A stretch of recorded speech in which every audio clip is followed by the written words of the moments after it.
小军啊，你爷爷年纪大了，我那边不方便照顾。叔叔李建华站在我家门口，身后的面包车里坐着一脸木讷的爷爷。凭什么啊？老二，你这不是欺负人吗？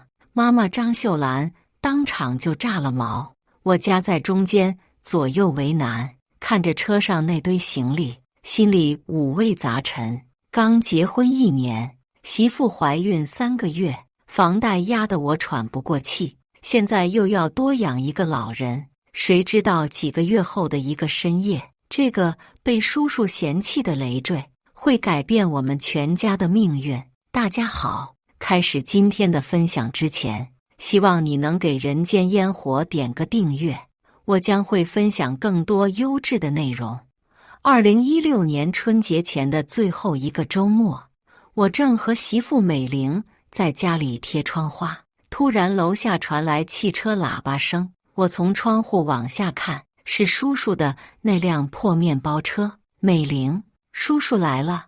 我放下手里的剪刀，这个时候来干什么？美玲皱着眉头，手轻抚着刚刚显怀的肚子。我下楼开门，看到叔叔正从车里往下搬东西，几个大包小包的行李，还有一个坐在副驾驶位置上的老人，是我爷爷。叔叔，这是……我愣了一下。小军啊，你爷爷年纪大了，我那边不方便照顾。叔叔擦着额头的汗，你们年轻，又在城里，条件好，就辛苦你们了。我看向爷爷，老人家坐在车里，眼神有些茫然。这是哪啊？小军呢？爷爷问道。爷爷，我在这儿呢。我走到车边，爷爷看了我半天，才露出一丝笑容。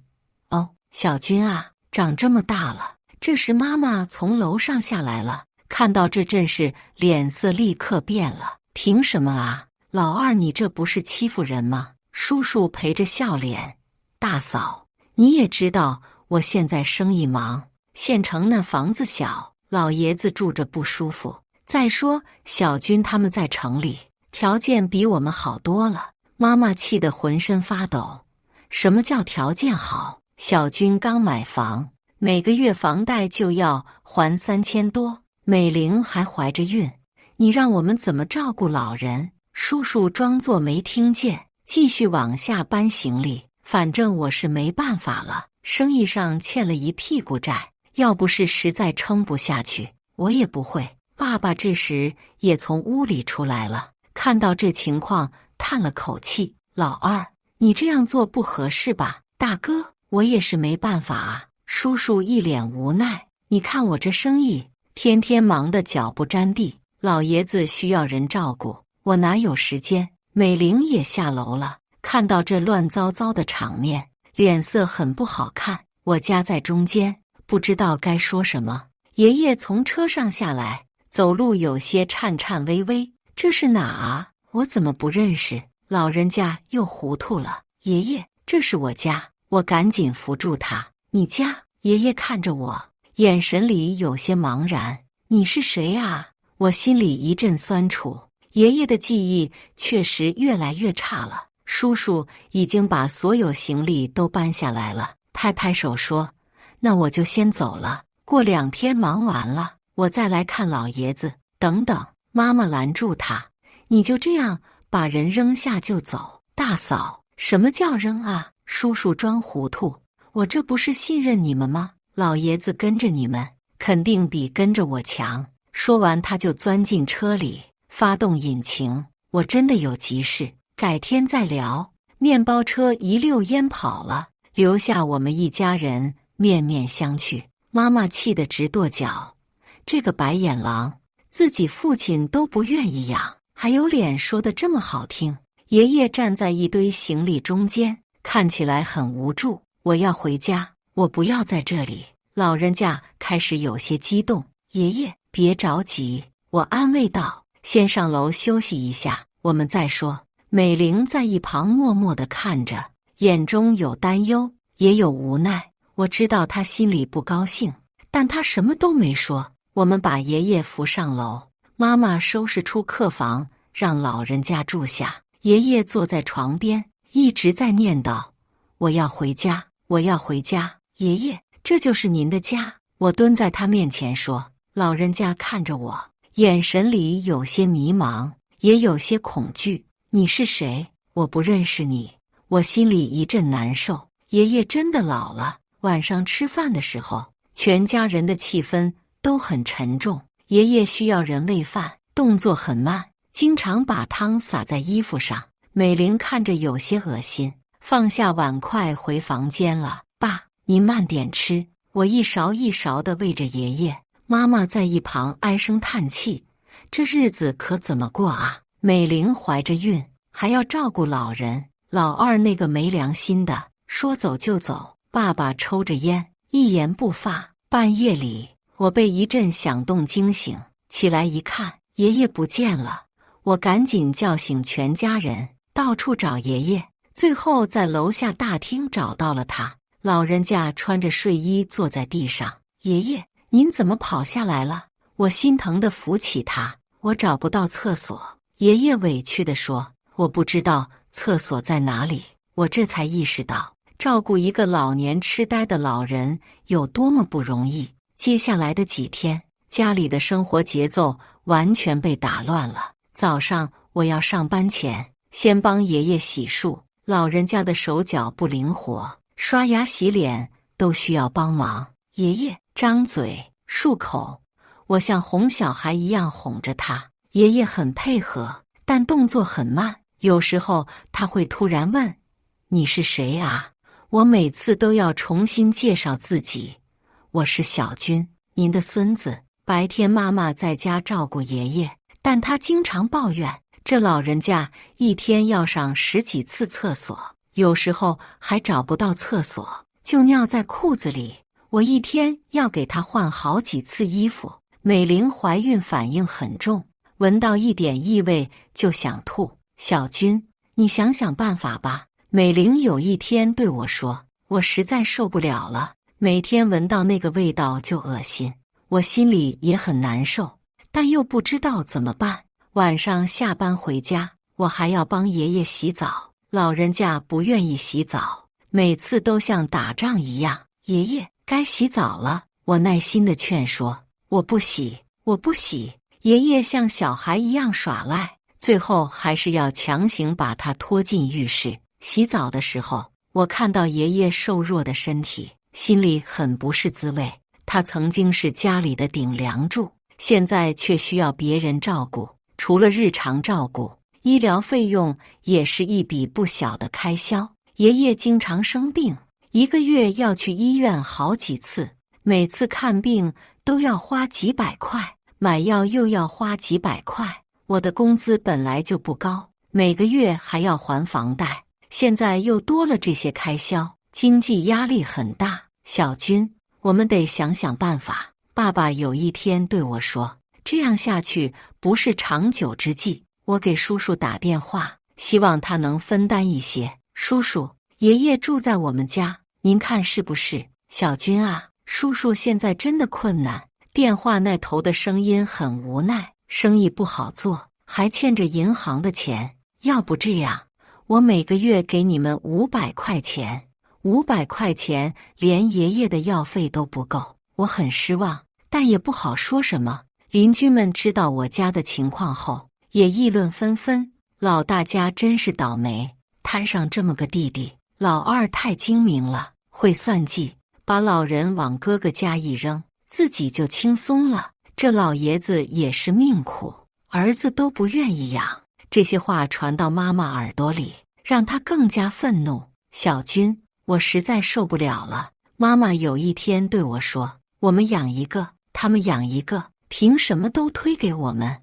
你媳妇怀着孕，本来就需要照顾，现在还要伺候老人，这不是要命吗？我理解妈妈的抱怨，但又不知道怎么解决。美玲的情况也越来越糟糕，怀孕本来就让她身体不适，现在又要面对这些。小军，我觉得很累。美玲有一天躺在床上对我说，身体累，心里更累。我担心这样下去会影响肚子里的孩子。听到这话，我心里更加焦虑。我家在妻子、父母和爷爷之间不知道该如何平衡。3个月过去了，家里的经济状况越来越紧张，爷爷看病花了1万多，这笔钱差点把我们压垮。我只好向同事借钱，但这不是长久之计。小军，要不我们请个保姆？美店建议道，专门照顾爷爷，我们也能轻松点。我算了算账，请保姆1个月要3000块，加上爷爷的医药费，每个月至少要5000块的额外开销。这对我们家来说是一个天文数字。就在我们最困难的时候，叔叔又来了。不过这次不是来帮忙的，而是来要东西的。小军啊，老爷子有没有什么重要的东西，比如存折啊、房产证啊什么的？我摇摇头，没有啊。叔叔，您找这些干什么？哦，没什么，就是随便问问。叔叔眼神有些躲闪。老爷子现在怎么样？还行吧，就是比较费心。我如实回答。那就好，那就好。叔叔点点头。我这次来主要是想说，老爷子的事还是要麻烦你们，我那边实在是抽不开身。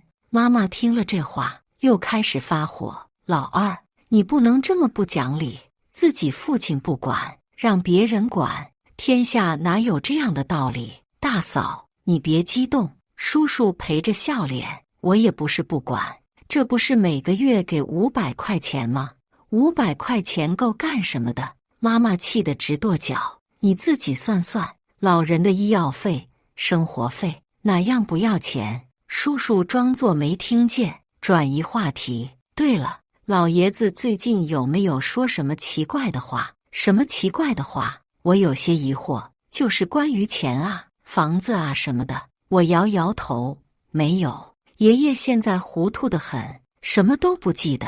叔叔松了一口气。那就好，那就好。他没待多久就走了，临走时还是那句话，老爷子就拜托你们了，我改天再来看他。看着叔叔离开的背影，我心里满是愤怒。这个人怎么能这么自私，把自己的父亲当包袱一样甩给别人，还理直气壮。晚上，全家人又坐在一起开会。不行，这样下去，我们家要被拖垮了。妈妈激动地说，小军刚结婚，媳妇怀孕，哪有精力照顾老人？老二就是故意的，把包袱甩给我们。爸爸抽着烟，脸色很沉重。可是老爷子总不能不管吧？那怎么办？我们也没有3头6臂。妈妈情绪很激动，美玲坐在一旁，摸着肚子，一言不发。我知道她心里也很委屈，但她不愿意说出来。要不我们跟叔叔好好谈谈？我提议道，让他多承担一些责任。谈什么？他就是个白眼狼。妈妈气愤地说，你看他今天的态度，哪有一点诚意？我们讨论到深夜，也没有好的解决办法，最后只能继续这样煎熬下去。我的内心很矛盾，觉得爷爷可怜，但确实是负担，对叔叔的自私很愤怒，但又无可奈何，担心影响夫妻关系，经济压力让我喘不过气。每天晚上睡觉前，我都会看看熟睡的美玲，她的肚子已经明显隆起，里面是我们的第1个孩子。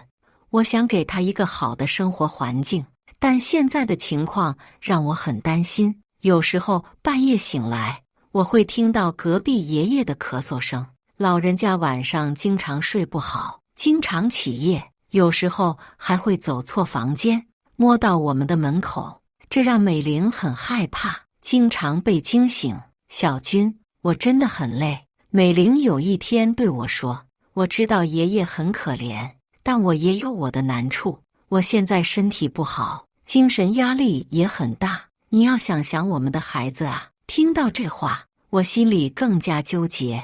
一边是血浓于水的亲情，一边是妻儿的利益，我该如何选择？就在我最痛苦的时候，发生了一件奇怪的事。那是一个周4的深夜，我起来上厕所，经过爷爷房间时，发现门缝里透出微弱的灯光。我以为是爷爷又睡不着了，就轻轻推门进去看看，却发现爷爷坐在床边，正在翻看一个老旧的铁盒子。看到我进来，爷爷抬起头，让我震惊的是，他的眼神突然变得很清澈，完全不像平时那样茫然和糊涂。小军，过来。爷爷的声音也很清晰。我愣了一下，慢慢走过去。爷爷，您怎么还没睡？爷爷有个宝贝，一直没告诉你们。老人家压低声音说。我更加疑惑了，什么宝贝？爷爷的眼神突然变得很精明，完全不像平时糊涂的样子。你叔叔嫌我是累赘，把我扔给你家，他不知道。爷爷停顿了一下，神秘地笑了笑。来，给你个宝贝。我的心脏瞬间加速跳动，这句话让我感到既兴奋又不安。爷爷的手有些颤抖，但动作很坚定。他慢慢打开那个生锈的铁盒子，里面传出一股陈旧的味道。我屏住呼吸，心跳得像擂鼓一样。铁盒子里有很多东西，几张老照片，一些发黄的信件，还有爷爷小心翼翼地从最底层取出一个用塑料袋包得严严实实的东西。小军，你知道这是什么吗？爷爷的眼神变得异常锐利。我摇摇头，喉咙发干。爷爷缓缓撕开塑料袋，里面露出一份文件的一角。这是……我的声音在颤抖。我看到了红色的印章，还有房产证3个字。爷爷还没来得及完全打开，突然从隔壁房间传来妈妈的咳嗽声。我们2个人同时僵住了。嘘！爷爷赶紧把文件塞回铁盒子，动作快得惊人。脚步声在走廊里响起，越来越近。爷爷闪电般地把铁盒子塞到床底下，然后装作什么都没发生的样子躺下。房门外，妈妈的声音响起：小军，你在干什么？我的心脏几乎要跳出胸膛，手心全是汗。没什么，我来看看爷爷。我努力让声音听起来正常。这么晚了，赶紧睡觉去。妈妈的脚步声远去了。等确定妈妈走远了，我转头看向爷爷，但爷爷已经闭上了眼睛，装作睡着了。爷爷，我轻声叫道。明天晚上。爷爷闭着眼睛，嘴唇几乎没有动。记住，千万别告诉任何人。我带着满腹的疑惑和震惊回到自己房间。房产证？爷爷手里怎么会有房产证？那份文件到底写的是什么？为什么爷爷要这么神秘？这个秘密到底有多大？我在床上翻来覆去，一夜没睡好。第2天上班，我一直心不在焉。同事问我怎么了，我也不知道该怎么回答。总不能说我爷爷藏着什么秘密吧？而且我也不确定昨晚的事是真的还是梦。也许是我最近压力太大，产生了幻觉。白天回到家，爷爷又恢复了平时糊涂的样子。你是谁啊？他看着我问道。我是小军，您的孙子。我回答。哦，小军啊。爷爷点点头，但眼神还是很茫然，完全不像昨晚那样清醒。我开始怀疑昨晚的事是不是真的发生过。晚上，我故意等到家人都睡了，悄悄来到爷爷房间，轻轻敲了敲门，然后推门进去。爷爷坐在床边，似乎在等我。小军，过来坐。他的声音很清晰。我走过去坐下，心里忐忑不安。爷爷，昨晚的事是真的。爷爷打断了我。小军，爷爷其实没有老年痴呆。什么？我震惊得差点叫出声来。爷爷做了个噤声的手势，小声点，别吵醒别人。您是说，您一直在装糊涂？我难以置信。是的，爷爷点点头。我只是想看看我2个儿子到底谁孝顺。爷爷苦笑着说，结果让我很失望。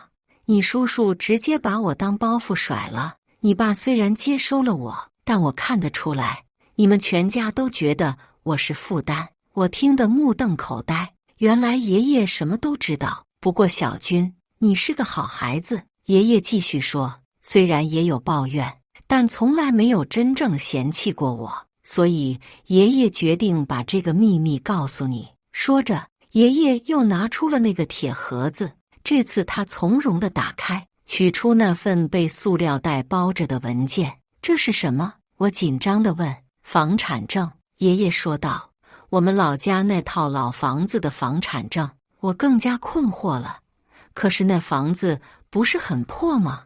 而且听说要拆迁，但补偿很少啊。爷爷神秘地笑了笑，小军，你知道咱们老家那片要拆迁吗？我点点头，知道啊，去年就开始说了，但是听说那些老房子补偿不多，1平米才几百块，你们都以为那房子是破房子，不值钱。爷爷说，但是你们不知道，我那房子的宅基地面积有300平米。什么？我几乎要叫出声来。爷爷赶紧做手势让我小声点。当年分宅基地的时候，我运气好，分到了一块大的，后来建房子只用了一半，另一半种了菜，但是房产证上登记的是整块地的面积。我呆呆地看着爷爷，大脑一片空白。按照新的拆迁政策，这300平米可以补偿180万。180万！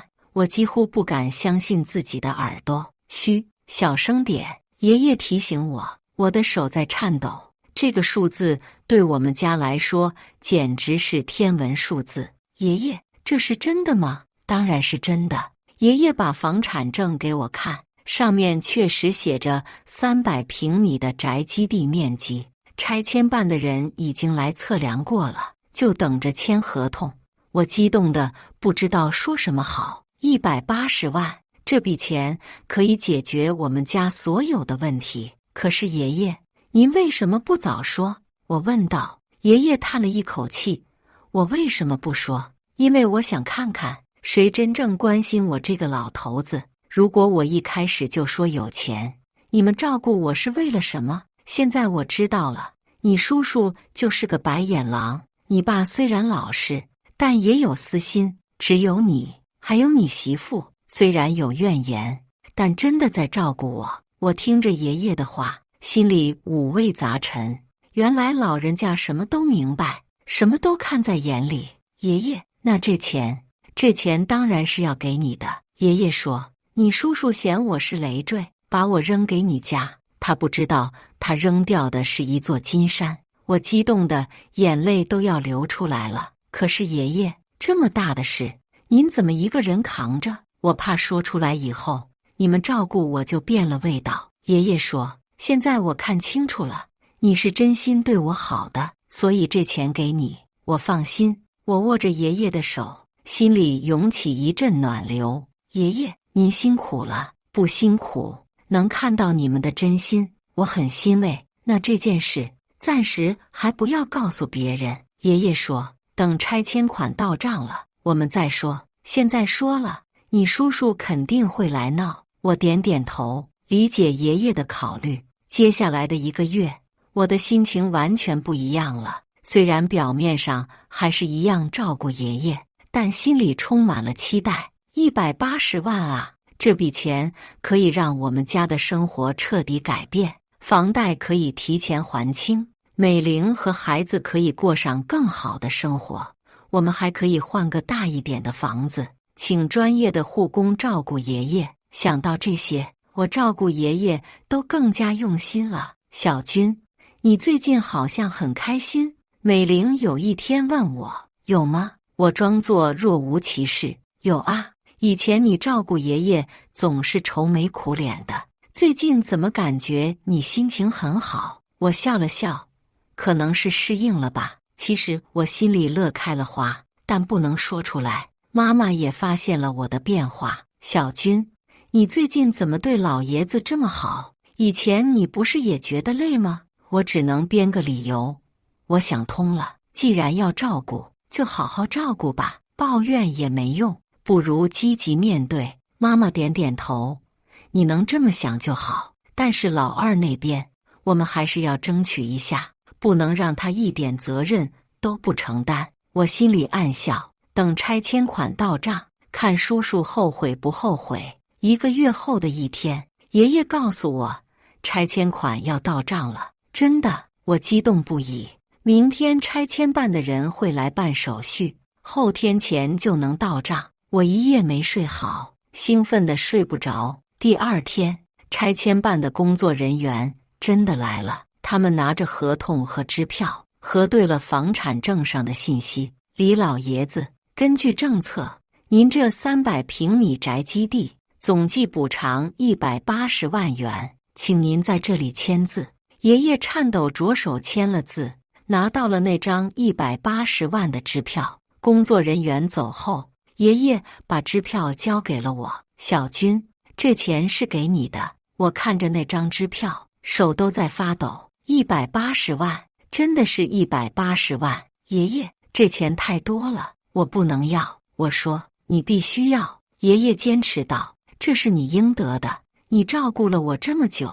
当天晚上，爷爷把全家人叫到一起，我有件事要告诉大家。老人家说，所有人都看着他，等着他说话。我们老家的房子拆迁了，补偿了180万。什么？妈妈差点从椅子上摔下来。180万！爸爸的烟都掉在地上了。美玲瞪大了眼睛，不敢相信，这是真的。妈妈颤抖着问。爷爷把支票拿出来给大家看，这是真的，180万，一分不少。全家人都震惊了，客厅里一片寂静。第2天，不知道消息怎么传出去的，叔叔急匆匆赶来了。爸，您怎么不早说啊？叔叔一进门就嚷嚷，我那边房间大，您还是搬过去住吧。之前是我不懂事，以后我一定好好孝顺您。看着叔叔这副嘴脸，我觉得很可笑。几个月前他还嫌爷爷是累赘，现在知道有钱了就来献殷勤。爷爷冷冷地看着叔叔，老二啊，你不是说我是累赘吗？叔叔脸红了，爸，我那是……别解释了。爷爷摆摆手，我已经决定了，这钱你就别想了。我决定把150万给小军，剩下30万留着自己花。什么？叔叔大叫起来，爸，我也是您儿子啊，现在知道是我儿子了。爷爷讽刺道，几个月前你把我往这里一扔，可不是这么说的。叔叔急得团团转，爸，我知道错了，我以后一定改，您给我个机会吧。机会我给过你了。爷爷说，是你自己不珍惜。小军虽然也有抱怨，但从来没有真正嫌弃过我。他媳妇怀着孕，还要照顾我，这150万，他们受之无愧。叔叔还想争辩，但爷爷不再理他。你现在走吧，以后也不用来了。叔叔灰溜溜地走了，走时还在念叨，我不甘心啊。看着叔叔的背影，我心里很解气。这就是现世报，自私的人终究会自食其果。有了这笔钱，我们家的生活彻底改变了。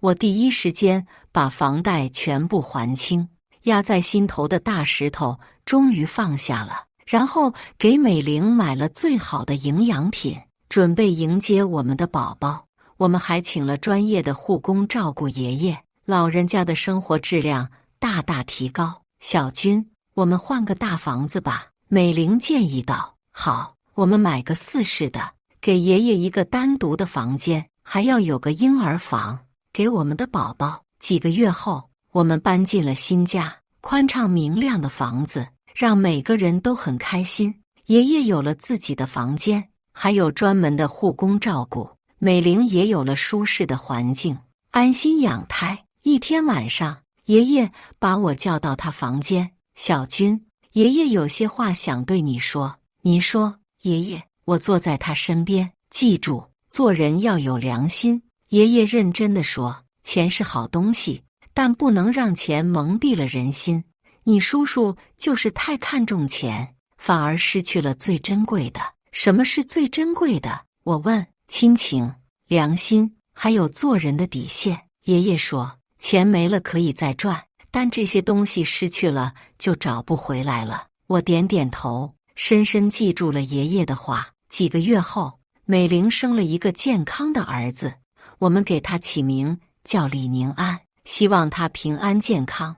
爷爷看到重孙子，高兴的眼泪都流出来了。好，好，我们家有后了。老人家激动地说，现在想起来，如果没有那个深夜的对话，如果爷爷没有说那句来，给你个宝贝，我们家的命运会是什么样？也许我还在为房贷发愁，为照顾爷爷而苦恼。也许美玲会因为压力太大而影响怀孕。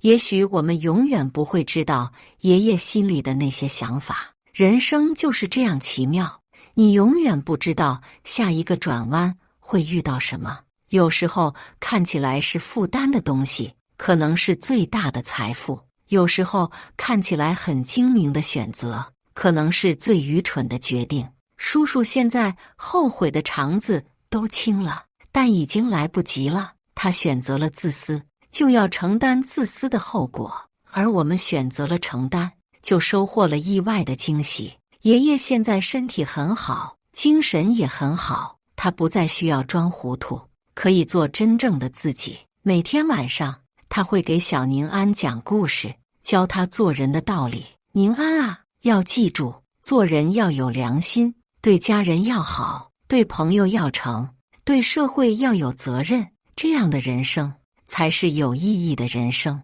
听着爷爷的话，我心里很温暖。这个老人家用他的智慧给了我们最宝贵的财富，不仅仅是那180万，更是做人的道理。现在每当有人问起我们家的变化，我总是会说，这都是爷爷的功劳，他教会了我什么是真正的财富。那句来，给你个宝贝，真的改变了我们全家的命运。而这个宝贝不仅仅是钱，更是爱，是责任，是做人的良心。